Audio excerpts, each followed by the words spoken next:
Hi guys, welcome back to my channel. I'm Katie B. Brown, and today we're going to be doing a reaction to a fat acceptance cringe compilation.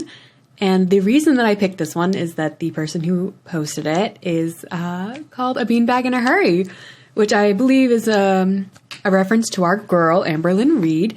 So I'm going to be watching these videos in the context of trying to think like Amberlynn Reid or make connections to the mentality I see between these individuals and her, just to see how much commonality there is, if there's any. Let's just jump right into it.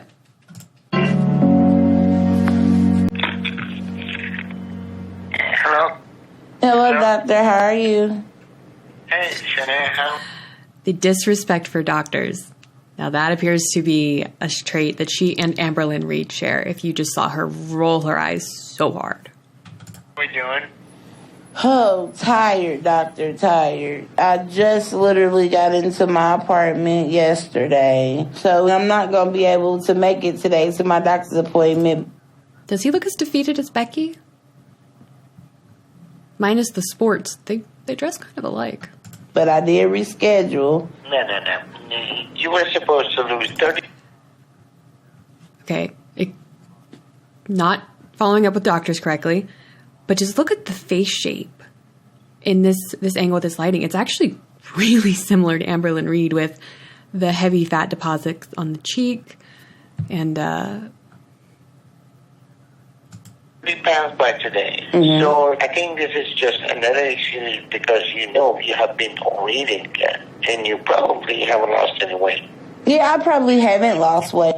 that is different though. Amberlynn Reid would never admit to not losing weight or handle confrontation like that so smoothly, in my opinion. Yes, you're right, but I just literally got into this place. I haven't had time to start eating healthy. I haven't had time to do anything. Again, a person who has no job, has no responsibilities, saying that they have no time. For you eating as much as you do. I don't eat that much, but I do. That's definitely an Amberlynn Reid-ism of just being completely inaccurate with her food intake and not measuring things correctly, thinking one serving is actually like there's 3 or 4 servings there, like especially with that mention with the rice. And yeah, the insistence that I don't eat enough to be this size, but obviously you do or you wouldn't be that size. Still have water gain. She's swollen? We know Amberlynn Reid loves to use the excuse of being swollen. Of it's just water weight, it's from the sodium. But if you're always that heavy, it's not because of sodium or water weight. Like, come on, y'all. Still have water gain. And you tried to say, no, that is not fluid, but it is. Weight is not a result of water. It is a result of fat, okay? So how many times do we have to go over this? And I understand that, but certain things you say is not true. Definitely shares that delusion with Amberlynn Reid that she knows more than any doctor, that she's more knowledgeable about everything. When it comes to me, crazy. No, I know what I'm talking about. I'm telling you simple science, and you don't want to listen, so don't try to teach me medicine. Oh, I'm not trying to teach you medicine, but I'm trying to teach you about my body. Okay? That is such a perfect Amberlynn Reid. What works for me and my body?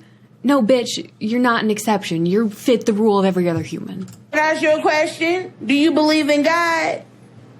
What does that have to do with this discussion? What I'm telling you is not a matter of faith. It's a matter of medicine and science and physiology. And I understand that, but do you believe in God? This is medicine. Well, I believe in God, and I believe that God is going to take me as far as he wants me to. He put me on this earth. Okay, so Amberlynn Reid doesn't do the religious stick, but the delusion is very strong. The magic cure, whether it's Optavia or a new diet, for this woman, it's religion. If he wants me to have this surgery, he does it, I won't. It's in his timing. So definitely the whole passing responsibility on to other people, For Amberlynn Reid, it's like, my haters make me fat because they make fun of me and make me feel bad, and then I eat my feelings. When this is gonna happen? God isn't going to just remove the consequence of your bad behavior. Oh, that's a good one, Doctor. Now that's a good one. I don't have a bad behavior. Okay. I just asked you, do you believe in God? Today, what you're saying is a bad delusional state. Bad delusional state? Really? This is not no bad delusional state. This is not no psychologic eval. I mean, if you think God's going to make you lose 30 pounds, that's dumb and delusional. All right, we're moving on to the next clip. And this one, we'll see. His curves don't hold her back now, and her fiery extrovert personality comes from past experience. I mean, you do you. You flaunt it, you rock it. But do you think this is how Amberlynn Reid, like, sees herself?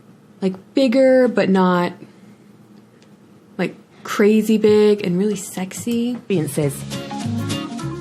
I've always been the chubby one of the group. I remember things like being in the lunchroom and stuff, and like boys She definitely has her tits out like Amberlynn Reid always does. Throwing food at me and stuff like that. Because people made me feel... Ooh, she's got the Amberlynn the arm fat thing happening. The fat drip over the elbow.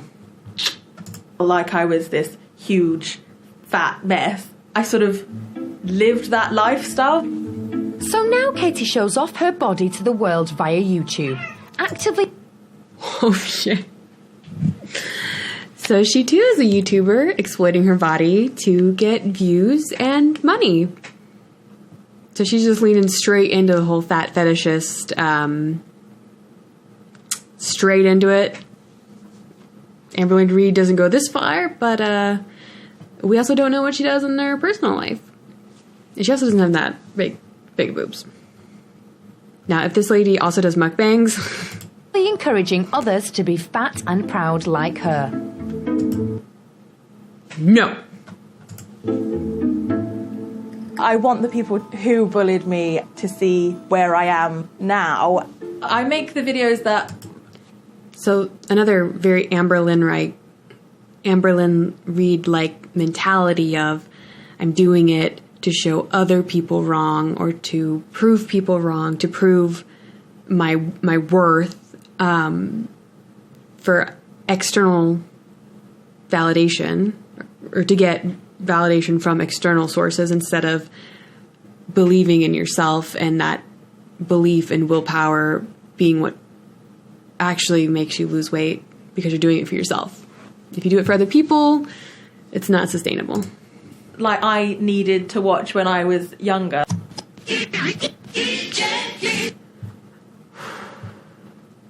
In theory, I don't see anything wrong with that. Like, you should accept your body the way it is and accept that if you need to make changes for your body to be the healthiest body it can be, then you should make them. And feel confident and sexy the entire time, whether you are gaining weight for health or losing weight for health. All right, let's see what this next clip is.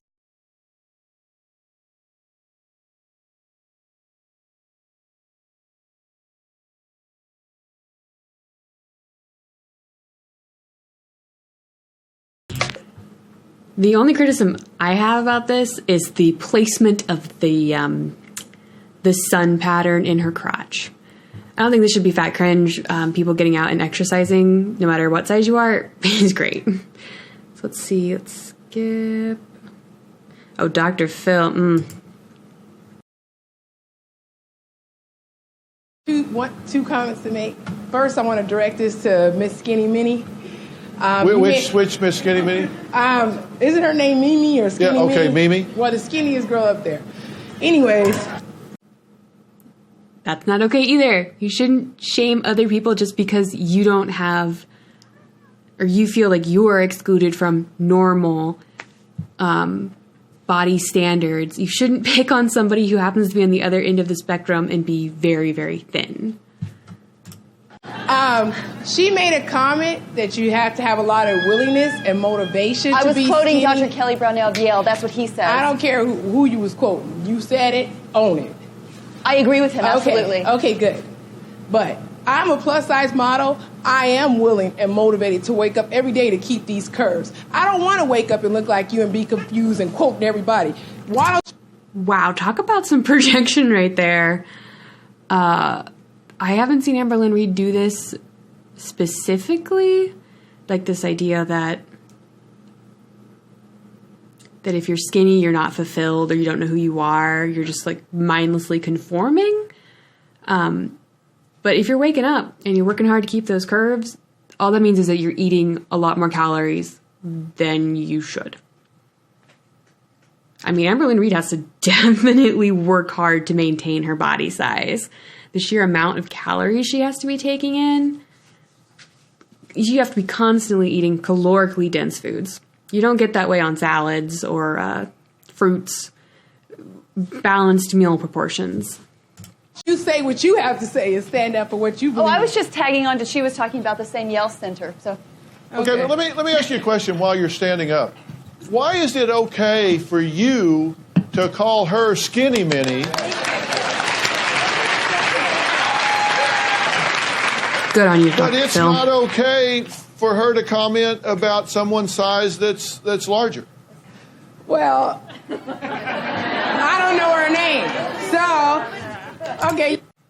So instead of calling her Minnie or the person who just spoke or the blonde lady, you choose to attack her because of her body. That's not very body positive of you. You got me on that, but moving on. No chubbies. Okay, Amberlynn Reid would never admit that he got her or not. No chubbies. No, I got something for no chubbies. You said it. Own it. Hi. So, you might know me as that girl who really hates thin women. Which is funny. Okay, well that's a clear statement. I don't hate anyone because of what their body happens to look like, because a person is not their body. You have a body, but that doesn't have to change or make you a certain type of person. Like, you could be like a 00 and be the kindest, sweetest, most caring person. You could be Amberlynn Reid size and be the kindest, sweetest, most loving person. If you're letting your body change the way you act and how you interact with the world, that is on you. That's on Amberlynn Reid too. She lets, well, I think it's willful victimhood on her part. She likes being the victim because it gives her power in her YouTube career and personal, or in her public persona. But let's hear what the rest of this lady has to say. Don't hate thin women. Recently, actually it wasn't that recently, it's just been reblogged about lately. I made this post in response to a person who denied their thin privilege and essentially called me an angry fat bitch. Well, thin privilege is not a thing. They have the same problems with clothes not being the right size, not being able to find things that are cute. You know, maybe they have it a little bit easier in some very specific ways. Like, they can shop at cheap fashion like Forever 21 and everything will fit them. But it's not oppression. It's not a privilege to exist at the size companies want to market to make the most money. That's just capitalism. Although true, it's not necessarily entirely true. See, the thing is, I might be fat. I hate this body posture. Like, I'm trying to be sexy and like work my curves and get that nice, well, you can't see what my hips are doing, but she's not addressing this with any type of serious intent. She is up here trying to look sexy and trying to get off like a snappy, sassy response, which makes me not like her. And I might be angry. And I might be a bitch, but thin privilege is a real thing. No, it's not. You just like being a victim. And we, of course, have our famous girl, Amberlynn Reid, here, shaking it. which is great. Like any physical activity that an obese person or morbidly obese person or even a normal sized person, normal meaning within the BMI charts of the average weight ranges for their height. Like being physically active is great. I don't think we should ever shame any obese person, morbidly obese, super skinny, like no muscle, you know. If people are out being physically active and improving their health, that's awesome. You shouldn't shame them. You shouldn't take secret pictures of them. You definitely shouldn't say anything to their face because that makes you a fucking asshole. But yeah, so thank you for these clips. I believe the video that I'm pulling these ones out of is from Beanbag in a Hurry, obviously taken from our wonderful Amberlynn Reid, our girl. This was Fat Acceptance Cringe. And we are going to look at a couple more. So let me pull up the next ones. All right, this next clip is from bnews.co, not New Zealand. And let's see what she has to say. And I have a feeling I'm going to get real fucking mad. Thank you for having me. In what way do you think that New Zealanders are fatphobic? Well, I think what we find when we look at it across the world is that most cultures, especially Western cultures... Is this some bullshit about, like, fat phobia is colonization? I keep seeing this dumb shit on Instagram pop up around that. And one, I don't understand it. Two, it's bullshit. Are very fatphobic. We are fearful of fat and oftentimes even hateful of fat. But that's, in essence, what we're told, isn't it, by doctors and medical professionals, that in order to live a... Look at that smug little smirk. That's an Amberlynn Reid smirk if I've ever seen one. Just a little, like... I'm so delusional that I truly believe I'm right. And I'll never accept anything to the contrary, no matter how much scientific evidence it backs it up. A long and healthy life, we need to keep the kilos down. It is definitely what we're told. We accept a range of diversity in terms of heights and hair colors and skin colors, but for some reason when it comes to body size, we're very specific that there are only certain sizes that you are supposed to be or allowed to be. That's because we don't want you to die, you fat fuck. That's such a bullshit. There's no logic to that reason. You're not more likely of a heart attack if you have blonde hair versus black hair. You're not more likely to get certain types of cancer because you have a pixie cut versus super long hair. You know what does make a difference? Having 100 extra pounds crushing your internal organs and smothering them to death. Like someone like she does. Versus someone who happens to be 6 foot tall versus 5 foot tall. Their organs are going to be functioning just the same. They're not going to die. Okay, everybody's going to die, but you know what I mean. They're at a much lower risk for premature death and disease and certain types of cancer. Something that is literally just dead stuff that grows out of your scalp as your follicle dies and pushes it out is not comparable to something that affects literally every part of your body and all of your internal systems. Like,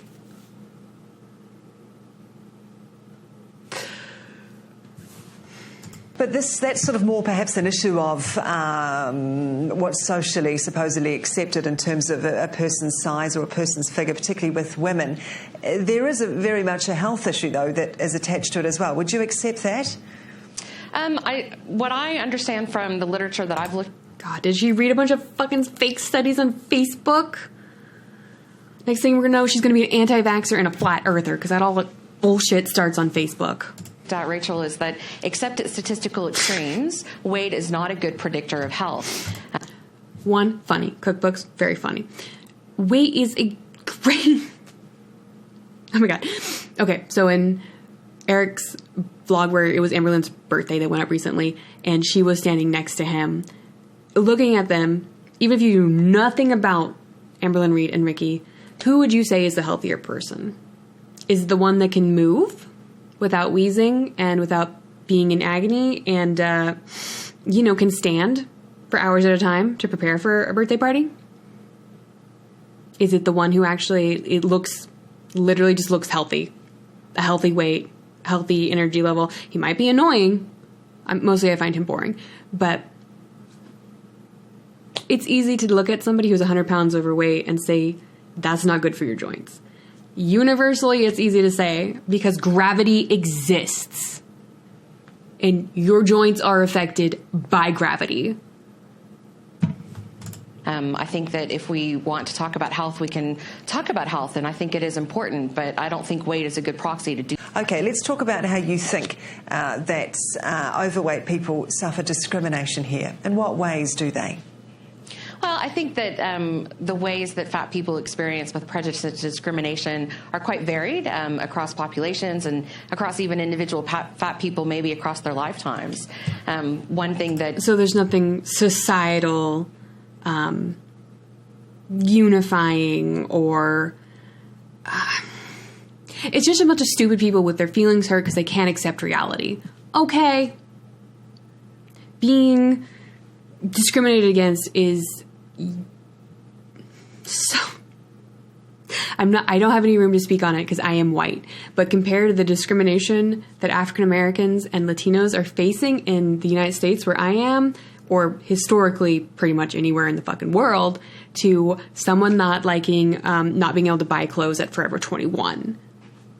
You just don't understand that the market is selling to the widest audience there is, and that is not people who are a size 4XL.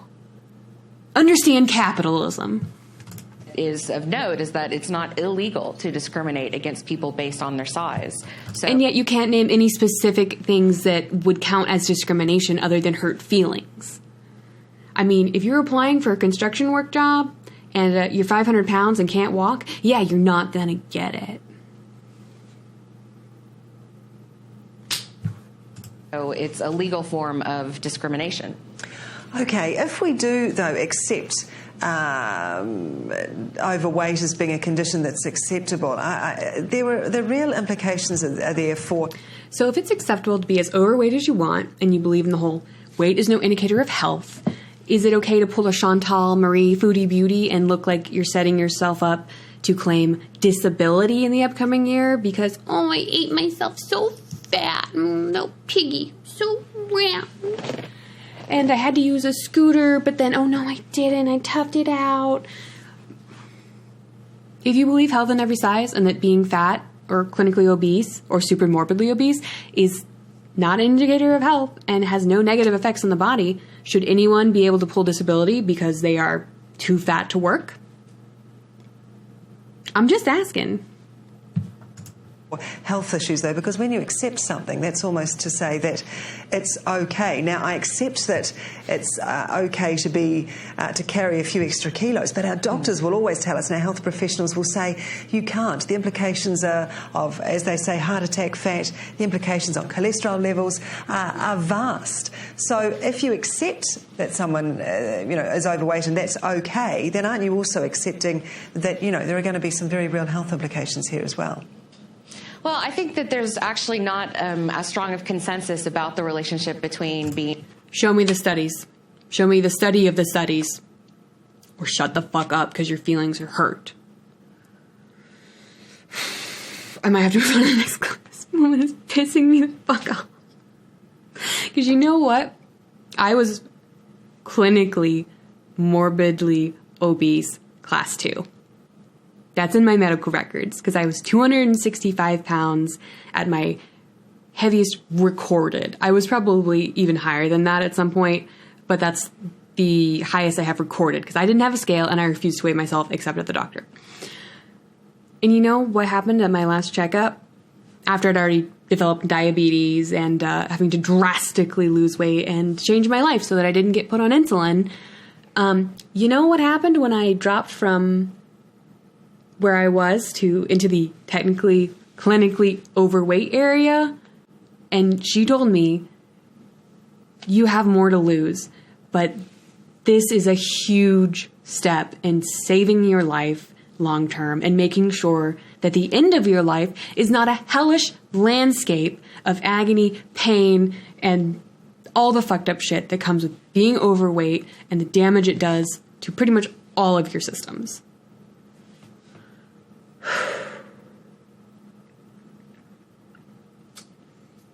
I'm just going to move. Being overweight and being unhealthy, as most people tend to think that there is. But I think for me, it's actually a larger social justice issue. So even if we accept that being fat is the worst thing in the world, which I definitely wouldn't agree with, I think... Yeah, fatty, we know. I think we should still say that fat people deserve the same rights and dignity as non-fat people. Name what dignities are being taken away from you. Why do you think they don't receive that? In what ways don't they receive the same rights? Thank you, and the same dignity? Interviewer. I think that they currently don't for a few reasons, partly because we live in a fat-phobic culture. This is a culture that often talks about getting rid of fat people and talks about solving the obesity epidemic. And when we make... Yeah, it'd be like someone saying, let's try to solve the whole lung cancer epidemic from everybody fucking smoking for 30 years. Comments like that, they're talking about getting rid of me, getting rid of... Okay, I can't take this lady. Sure, we'll just go to the next... We're going to the next one. Morning, noon, and night. I love cheese and potatoes. It's ooey, gooey, and just... If a food plops, I don't want to eat it. Yum, yum, yummy.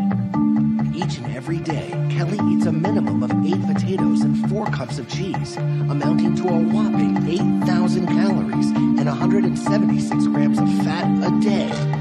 Can I get 3 orders of... Refuses. Just try a little taste. Amberlynn Reid when trying to eat broccoli to save her life on the doctor's plan.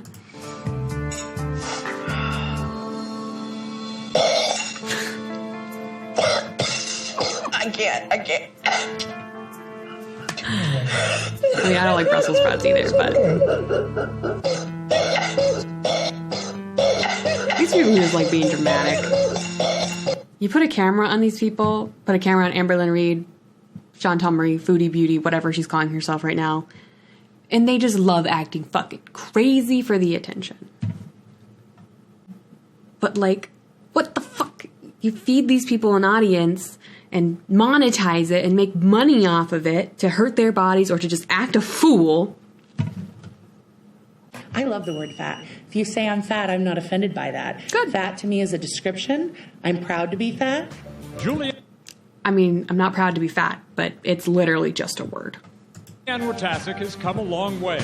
Overweight since childhood, she remembers being told to cover her body starting at age 8. You're fat, you do not let that show. Hide it, hide it, hide it. But a few years ago, she hooked up with this group. Members here are encouraged to look in the mirror and embrace what they see.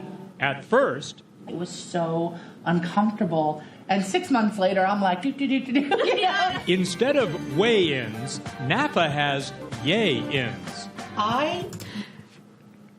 Just encouraging people to be delusional fuckheads. Yay, ravishing. I am halfway between sexy and lovely. Oh, I yay sexy. Why does this all have to do with their physical appearance and its appeal to other people? Why not take it the whole SJW thing and be like, radiant, intelligent, strong. Embrace your inner goddess. Though I would have a problem with that too, obviously, because this is bullshit. You can't handle the truth. Your feelings are hurt, so you're delusional. Extremely Amberlynn Reid of you. You fat logic people. Jeanette DePatty is the group's fitness advisor. After embracing her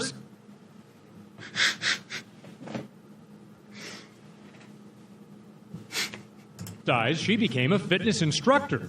Honestly, if she's getting up, she's moving, she's getting her heart rate up, that's fantastic. No shame. Photo sessions. They do ballet, and there's even a belly dancing troupe. I don't limit myself. I don't say just because I'm fat, I can't dance. Well, I can. I may not have dance, good rhythm. Dance 12 hours a day. The next big event for NAFA, some head-turning fun in the sun. Our group's going to get together. We're going to go take back the beach, have a great day on the beach, and probably get a lot of people to give us second glances, but that's good because we're challenging beauty ideals. So you've turned your insecurity facing a different direction and now trying to overcompensate, and yeah, that's dumb. I don't like. I'm offended by her shirt as well. I'm hearing is this intense sort of discussion around self-hatred and when you're in a bigger body. And I wanted to ask people, like down the front there, you who's 20, is your life better? Are you happier? Is everything better now that you're slightly smaller than you were before? I mean, I think one of the things let's get an answer to the question. Are you? Absolutely. And I'm not a little bit smaller, I'm a lot smaller. And I did do research into... She's absolutely got the Amberlynn Reid Foodie Beauty chin going on. And again, I wouldn't make fun of her appearance, except she's coming here to say that her appearance is indications of good health. If you have fat on your neck, that's literally going to be crushing your esophagus and getting in the way of you breathing. That's worth pointing out when you're here to talk about health and beauty and fitness and being fat acceptance nonsense with this fat logic bullshit. Everything, I can still have kids, and that may not have happened if I had stayed the size I was. Like, my question to you is, can you honestly say that you are 100% happy and healthy? Like, you have no medical conditions whatsoever. You have no problems at all with your health. Triggered. No. The question's been asked. What's the answer? I think it's really interesting that I feel like I need to justify my existence in this room. No, but hang on a minute. You asked her to justify her decision. I asked her She's if she was happy. I didn't ask her to justify what her health issues now, or if there is any. But have you got any health issues? No, I'm perfectly happy. I'd love to know, like, what do you see as healthy with eating? Yeah, it's interesting that you've just assumed that I eat bad food because of my size. No, I'd love to know. If you're 300 pounds, you're eating bad food, because healthy food like grilled chicken, vegetables, the occasional snack, even the occasional serving of ice cream or two or cheesecake doesn't make you maintain that amount of weight loss. So the only way you're consuming enough calories to maintain that weight loss is by eating junk food, because you could not eat enough broccoli to maintain that size. You could surely super easily eat that much pizza. Like, fuck, sign me up. I'm ready to be a fatty again at this point. Obviously not, because I want to live longer. It'd not be...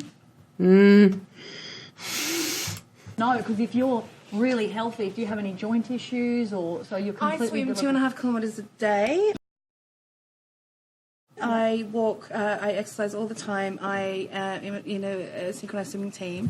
And this is some classic Amberlynn Reid fat logic / shifty eyes of, oh, I'm called out, so obviously I'm going to go, I walk 1.5 miles. Every single day. Yeah, but you probably did it like once a month and thought that magically made it okay for you to pig out the rest of the month, but you're still healthy because you exercised like one time.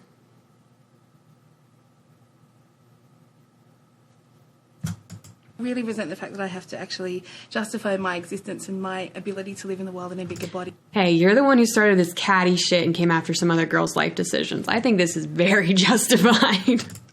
But we're all talking about health tonight. I mean, the whole show is about weight and health. No, so it's not an unreasonable surgery, and we haven't actually talked about the possibility that you can actually live in your life. No, but we have. This body. We have talked about that. But all I'm saying is that a question to anyone about what they eat in the context of this program, anyone in this room, is perfectly reasonable. I think. But it's interesting that they've only been directed at fat. No, it's not about being fat or not being fat. It's about what everybody eats. Well, it's about what everybody eats. And here we have one victim calling to the other victims in the room.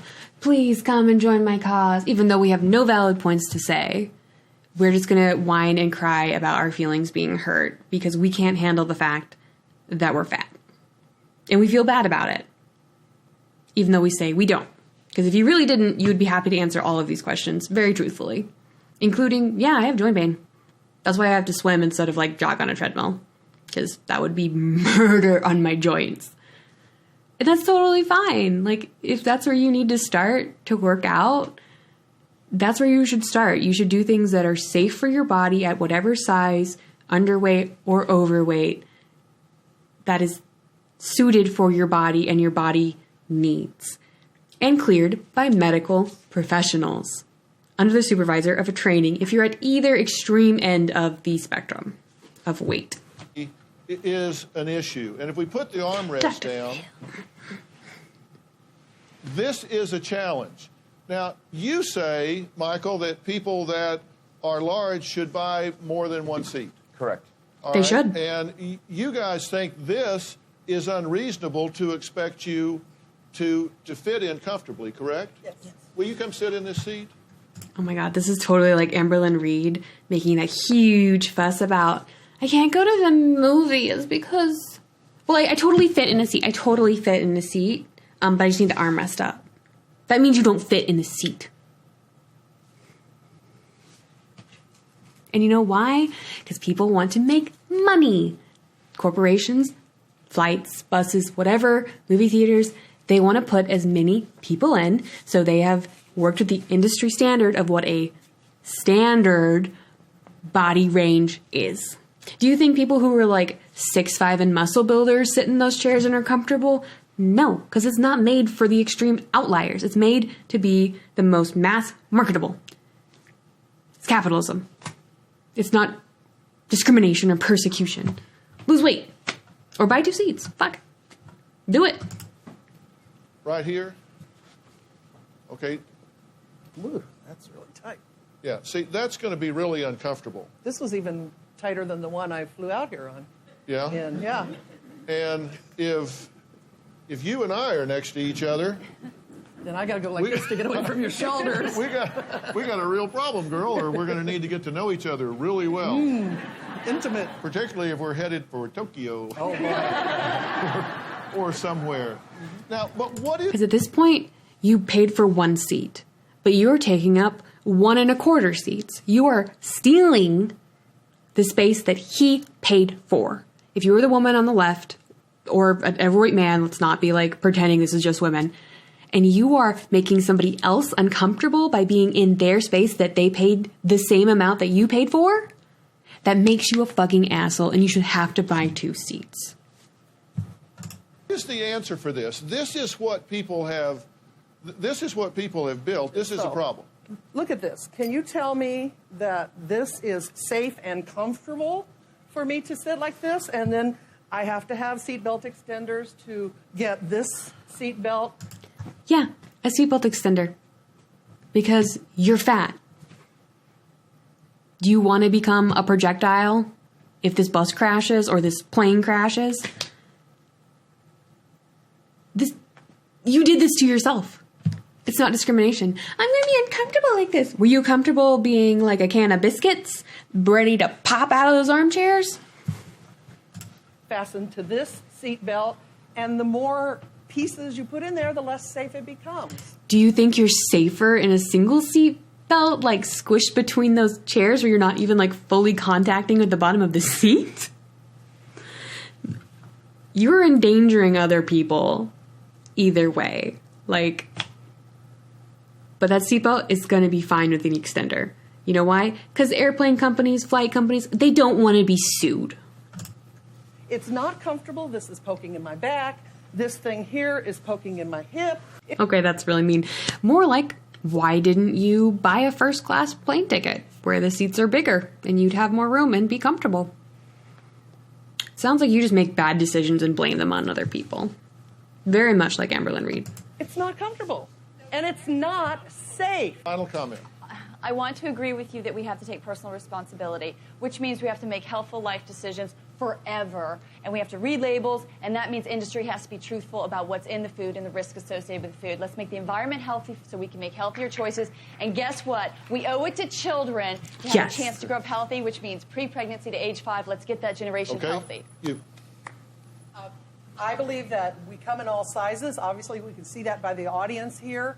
We need to respect one another and get over this obsession with... You're the one who can't get over being overweight and the fact that this world was not made for you. You're the entitled one.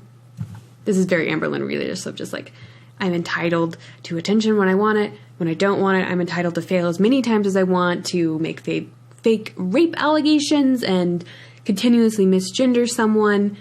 But no, I'm entitled to as many second chances as I need, as many forgiveness as I need. All I have to do is either ignore it and it'll go away, or insisting that everybody needs to be the same size.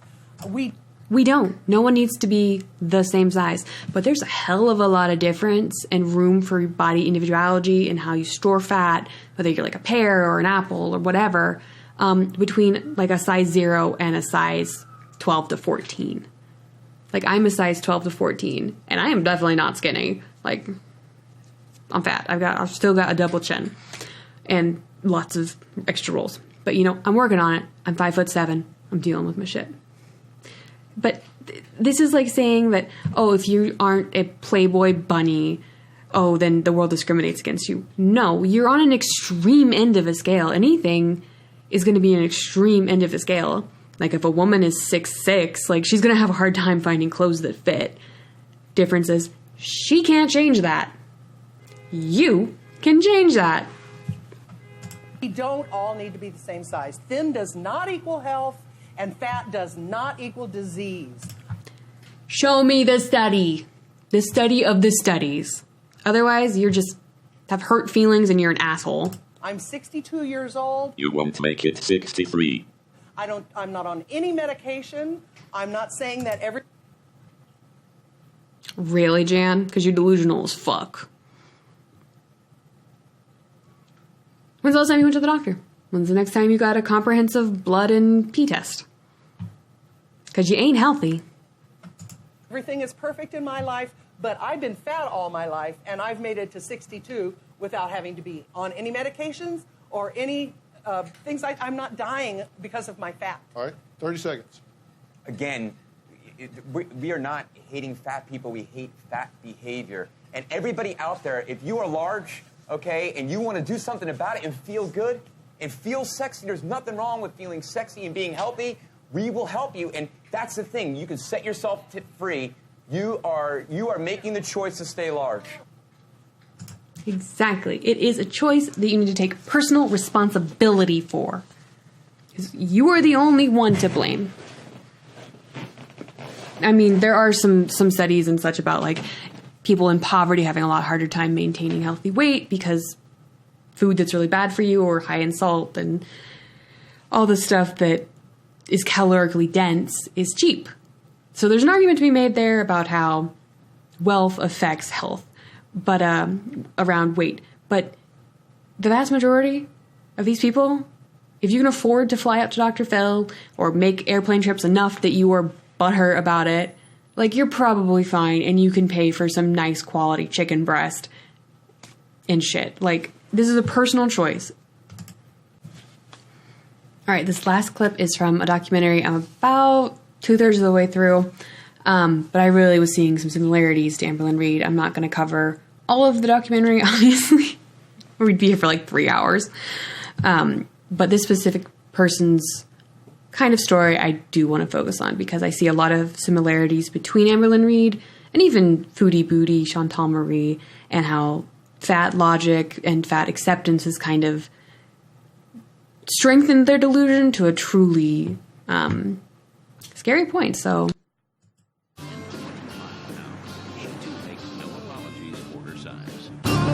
when I look back on both sides of the family, there is a lot of obesity. Granted, I'm the largest of everybody, but at the same time, you ask me, I'm the prettiest.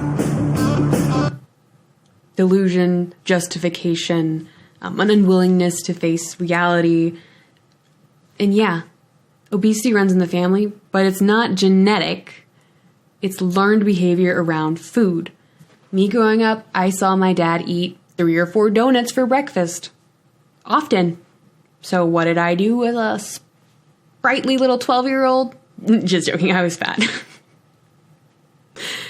I would eat like him because that was normal. No one in the family raised an eyebrow at that kind of behavior or eating an entire pack of Oreos over the course of a day. Yeah, my family is fat, but I am not fat because of genetics. I was fat because I ate like garbage, and a big part of that, and possibly some of why Amberlynn Reid is the size she is because the standard reality, the people you surround yourself with, the things that you're doing, is saying, oh yeah, this is fine. Everyone's doing it. So even if I'm a little worse than them and I eat 4 donuts instead of just 3. I mean, it's not that bad. It's really not that bad. This is not that bad. And it feeds into that delusion.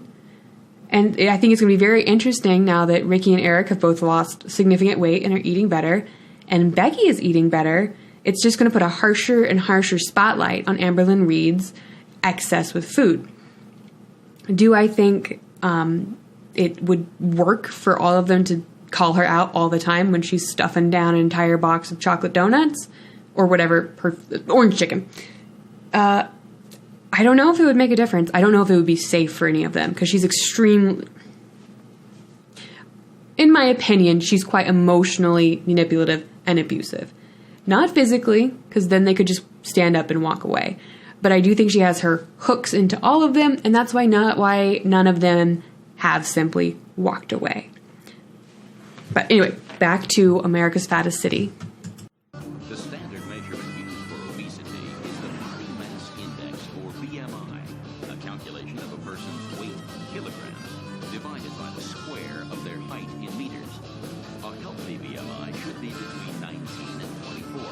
Diane's is Also, I know the background music is fucking loud in this documentary, and I do not know why, but it is super distracting. But I think it's worth seeing someone Amberlynn, probably a little bit bigger than Amberlynn's size, and the reality of her life of having to go to Walmart in her own personal scooter with the super moon face and the heavy double chin.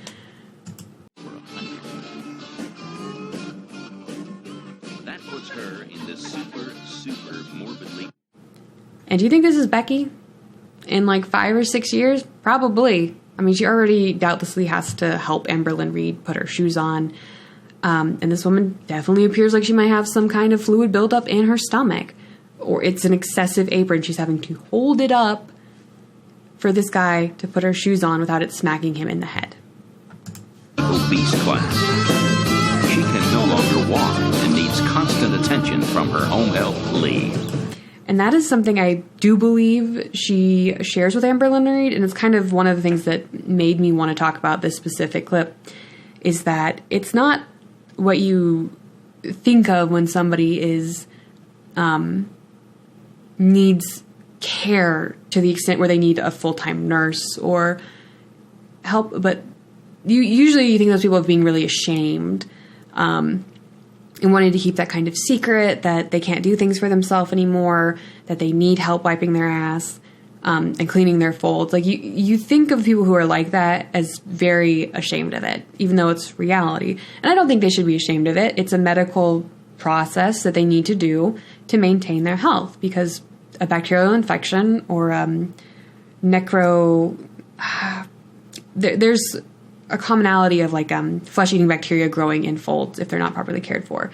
And I believe everyone should have proper medical care, even if you ate yourself to that point. But she seems gleeful to be taken care of. She enjoys having a caretaker. She truly seems to find some kind of weird power trip about forcing this other person to do what many people would consider a humiliating task.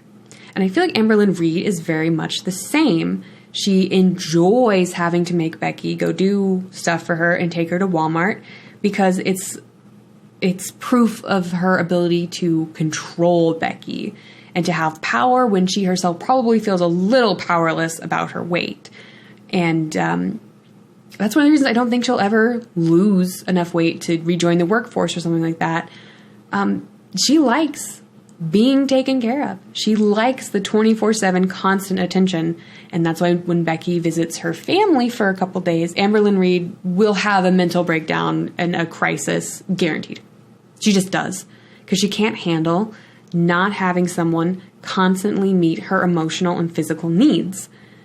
And you wonder why Becky is so much of a zombie. Yes, it's the medication, but we've seen even before she started taking the medication, her personality, her spirit, her energy, her snappy comebacks at Amberlynn Reid, like all the things she used to have been slowly drained and beaten out of her. And I contribute a lot of that to Amberlynn Reid faking how much she needs help at times to guilt and emotionally manipulate Becky into being her caretaker when she didn't need it, and then, guilting Becky anytime Becky tries to stand up for herself of, it's not fair, I'm sick, it's not fair, I need you. But also, I control the income, and you have to do this for me, or I'm going to emotionally abuse you and probably burn you and talk about you forever on the internet if we break up. So, sorry, that was just like something that's been kind of brewing in my head lately, and I just wanted to get it out. I don't really look at her size. You know, I look with the person as herself. What I would never do would tell her or ask her, Diane, would you ever think about losing weight? I would never do that because, as I say, she's a beautiful person, just like she is. Just because you're fat doesn't mean that you're not attractive. That's very true. You can be very attractive, especially to certain types of people, and be fat. It doesn't mean you're healthy. This shot, I was wearing a one-piece cat suit, which is stretch lace from shoulder down to ankle, nothing underneath it. I see myself in this as someone who is very comfortable in her own skin, someone who accepts herself. And something she has, like Amberlynn Reid has in Foodie Beauty, she can't sit and talk without being out of breath because she's so overweight. She's having, with every breath, she's having to lift all those extra pounds on her chest so her lungs can expand. And she's also got all this weight literally on her throat. Like, if I had the sensation of always being slightly choked, I too would be breathy and sound really weird. And when I was fatter, I did have a pretty significant double chin. I'm not saying I don't have one now, but it constantly felt like I was wearing a turtleneck. Like just a light bit of too much pressure on my neck at all times. So,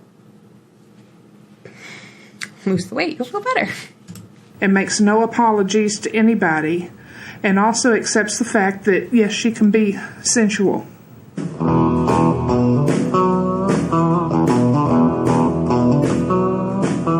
Okay, and then it goes to some other people whose story is really interesting, but they don't really show the same type of mentality as Amberlynn Reid, so I'm just going to skip to the next part where the lady who writes me does. Yeah. There's nothing I have for big men and another for big women.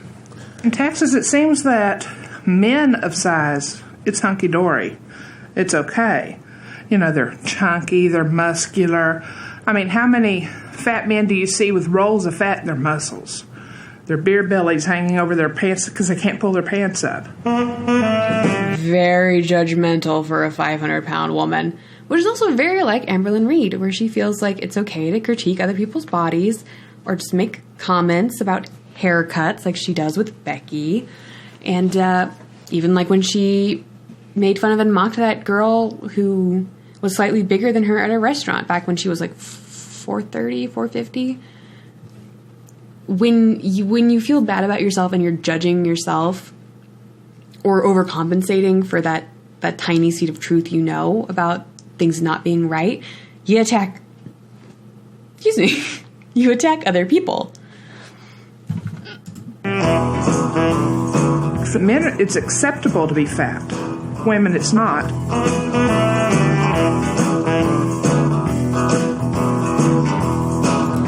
And also, just like Amberlynn Reid, this woman appears to have some kind of body dysmorphia. I think that's the one where you see yourself smaller or larger, but I think Amberlynn Reid and this woman, and even Foodie Beauty, see themselves as just a moderately fat person. Someone who, they're a size like 18 to 20 to 22, 24.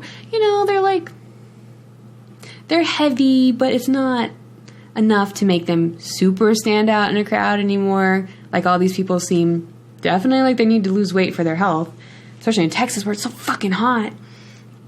But that's a big difference between being, say, 300 pounds and being 600 or 700 pounds. But I believe that this woman and Amberlynn Reid both don't see themselves that way. Their narcissism, maybe not narcissism with this lady, but their delusion is so strong that she truly believes she is probably just a bit bigger than the torrid models. And you can tell by the way she's constantly checking herself out, constantly like positioning her body. And I do, and she buys clothes that are way too small for her because she refuses to acknowledge that she's not a size 6 at Torrid anymore. And because that would partially shatter the delusion that she has, and she doesn't want that. So I think this does go back to the fact that she can't bear to acknowledge that she's not 89 pounds away from her goal weight. You know, losing 89 pounds versus 300 pounds, in her mind and her delusion, they're the same. In my opinion, of course.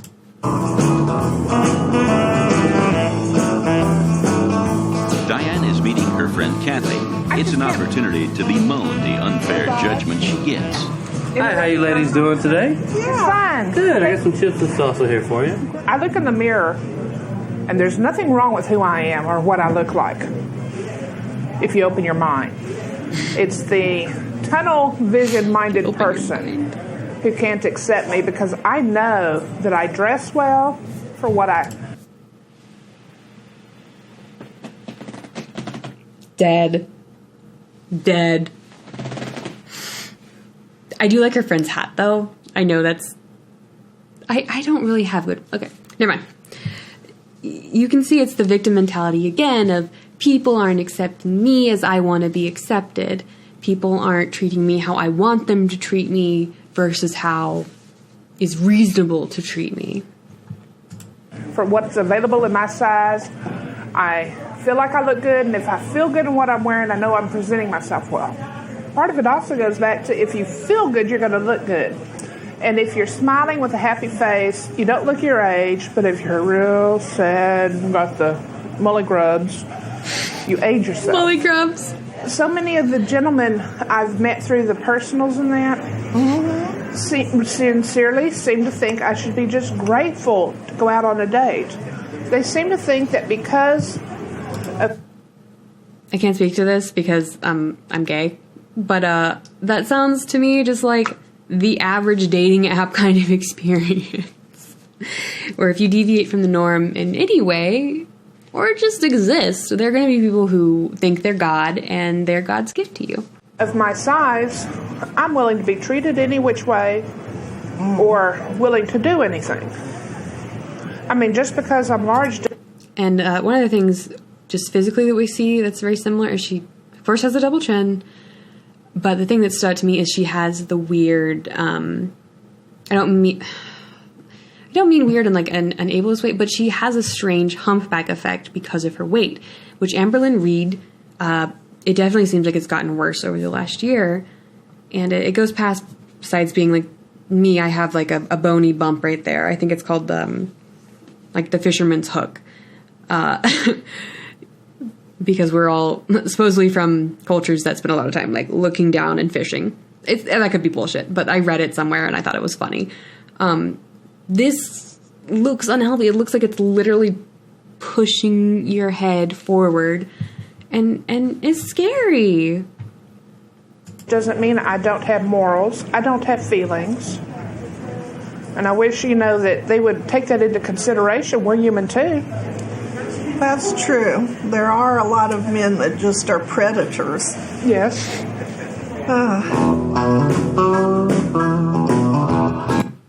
Again, victim mentality.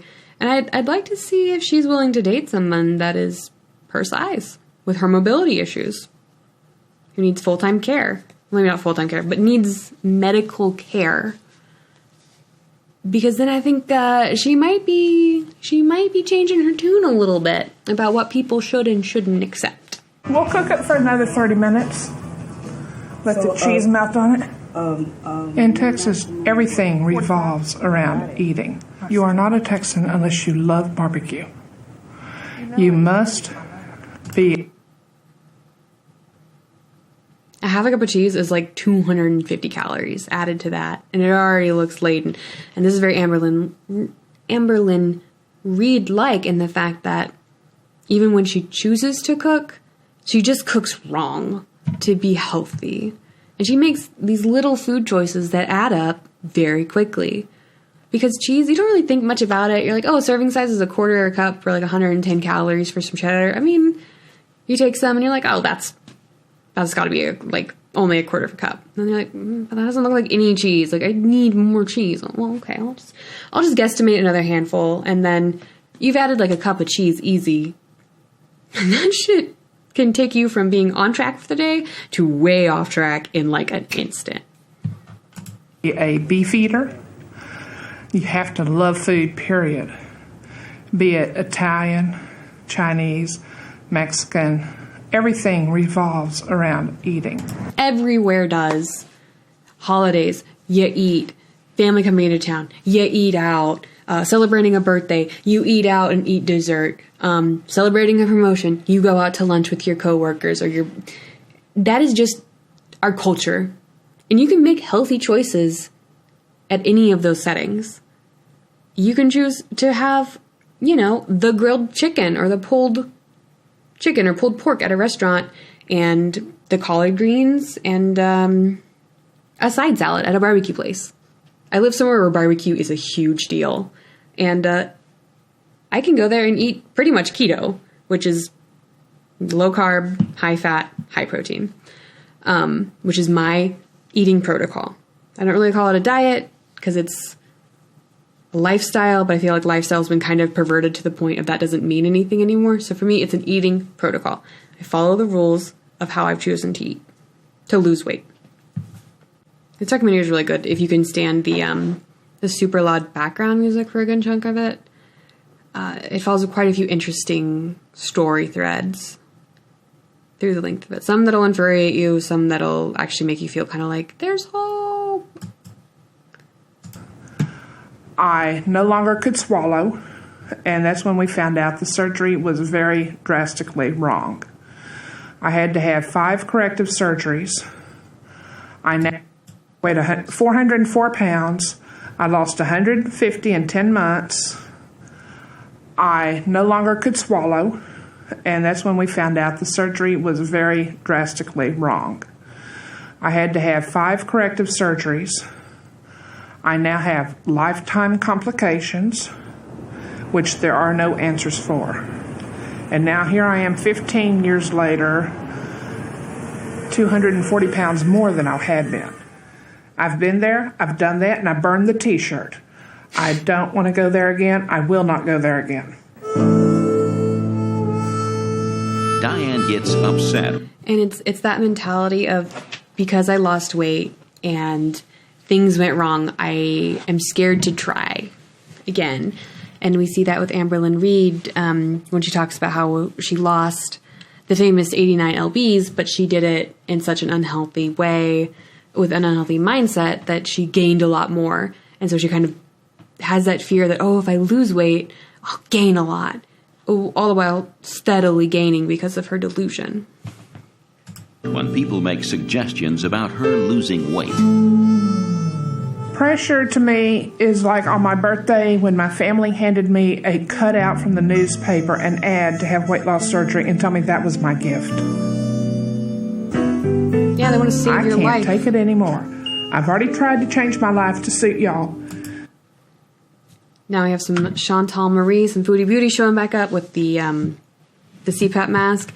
Because when you have extra weight sitting on your chest, it can make it quite difficult to breathe when you're laying down flat. At least Foodie Beauty and this woman are at least using the CPAP machines versus Amberlynn Reid. When confronted with that harsh reality that something is medically wrong with you, your choices have caught up to you, your super morbid obesity, you can no longer say, oh no, I'm healthy, I'm fine. Because if you have a CPAP machine, something's wrong. Something ain't working right. And that would be the daily reminder that she really is not healthy. She's not in a safe place with her weight, with her body. And so instead of accepting that harsh reality, that uncomfortable truth, and changing her life, she just chooses to ignore it and never talk about it again. I'm happy with who I am. Y'all are not. Maybe you need the attitude adjustment.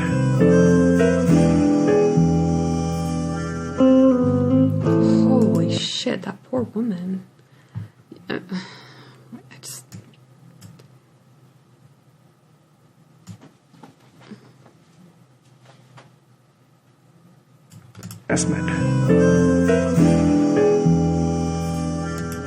mean, we never see Amberlynn Reid's stomach out. And I'm not saying she should show us. I think that would be a really bad idea.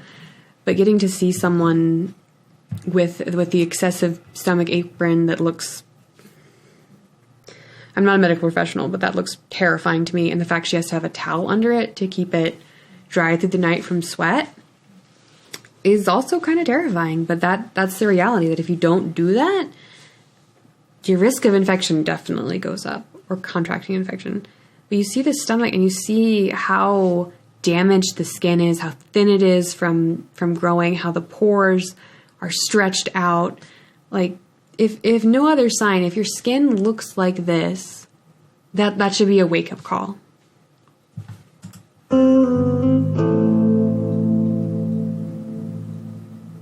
First diet, I was 8 years old, and at 8 years old, I weighed 133 pounds, and I can remember that very clearly. It took me a year to lose 30 pounds and 2 weeks to put it back on. That's all it took. And I will say, I feel like there are psychologically damaging effects from being put on diets at a young age. I was put on Weight Watchers when I was 15 and essentially kind of shamed into it and pressured into it. I mean, I was fat. And yeah, like being on Weight Watchers, dropping a lot of weight pretty quickly, being in high school. So, it's, I mean, everyone's cruel in high school. Everyone gets picked on. Everyone, I feel like, has something that happens that's not good. But I still remember very vividly being 163 pounds in the dressing room at JCPenney and trying on an extra large shirt and it not fitting. It probably didn't fit because we were in the junior section. And even then I had huge tits. And after that was like when my brain said, oh, I'll never be thin. I'll never be... Okay, I wanted to be hot. I'll never be hot. I'll never look like the other girls. I tried so hard, and I failed anyway. So what's the point? And then I ballooned up to my highest by the time I was freshman to sophomore in college. And I see the similarity between like Amberlynn Reid and this woman being put on a diet very young and not under a healthy circumstance of just encouraging someone to eat better by eating better by example. And it was traumatic for them, especially when they failed so early on and gained a lot of weight back. Like, if that's your first experience with weight loss and dieting, of course you're going to enter that fake mindset of diets don't work, or I'm not good enough to do this goal, so why even try? Or if I try, I'm just going to show the world how much of a failure I am. And I think that's a mentality that haunts Amberlynn Reid. And I don't know about Foodie Beauty. I don't know much about her childhood other than everything she says about it sounds kind of made up. But I do think that there are real impacts of diet culture that damage people, especially children, and that over time that will affect them the rest of their life unless they get into therapy. And the clearest way to see if it has affected someone is if they gain an excessive, unhealthy amount of weight. I know I couldn't really get mine under control until I started to go to therapy to address the issues that were causing me to seek escapism by eating and by getting those dopamine hits. By eating really high sugary foods. But anyway, enough about me. Since then, I've been on that same program 5 other times. Never successfully, obviously. Matter of fact, I've even gained weight on it a few times. it's kind of like... And that's the point I wanted to make about Amberlynn Reid and things like Weight Watchers. She knows it doesn't work for her. She knows that she can't stick to the point system, or she purposely manipulates the point system to just figure out how to eat as much food as possible, which is not... It's within the law of Weight Watchers, but it's not within the spirit of Weight Watchers, if you understand what I mean. And yet she keeps coming back to it because she doesn't understand the mentality needed to lose weight. And neither does this woman. They failed again. They've learned that there's no point in trying. It's the learned failure phenomenon. If you haven't really looked that up, or learned helplessness, I think is what it actually be called. But it's a pattern of behavior where you expect failure from the very beginning because you failed before and you haven't changed your mind. So of course you fail, and probably fail harder than before. I'm a very good person. I like who I am, and I'm not going to change myself for society. And anyone who really thinks I should or starts trying to put pressure on me to change can simply bite me. And that's also the mentality these girls have, like Amberlynn Reid and Foodie Beauty, is, again, society is the one that's wrong. If you don't like me, fuck off. I'm beautiful. I'm perfect. I'm a good person, even though they demonstrate traits like being extremely judgmental, going after people for their looks, bullying people online. Like with Amberlynn Reid and Foodie Beauty, we have this excessive history that we'll never get in a documentary like this, because usually it does have a story to be told, and this woman's story was one of, I think, 5 that are covered. So we're not ever going to get, she says she's a good person, but is she really? Versus with Amberlynn Reid and Foodie Beauty, we know they're not good people, but we hear them continue to put up this protectant delusion of, no, I'm a good person, so you guys are evil and I'm the victim. And whether they do it consciously or subconsciously, it does play a large part in their mental headspace and how they view the world.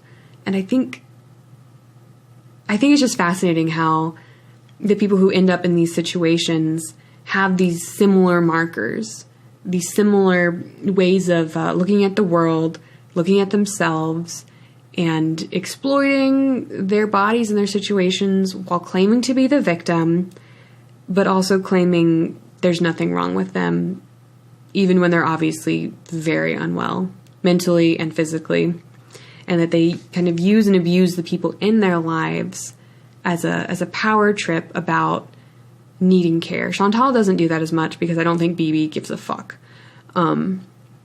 With Amberlynn Reid and how she treats not just Becky, but her roommates, etc.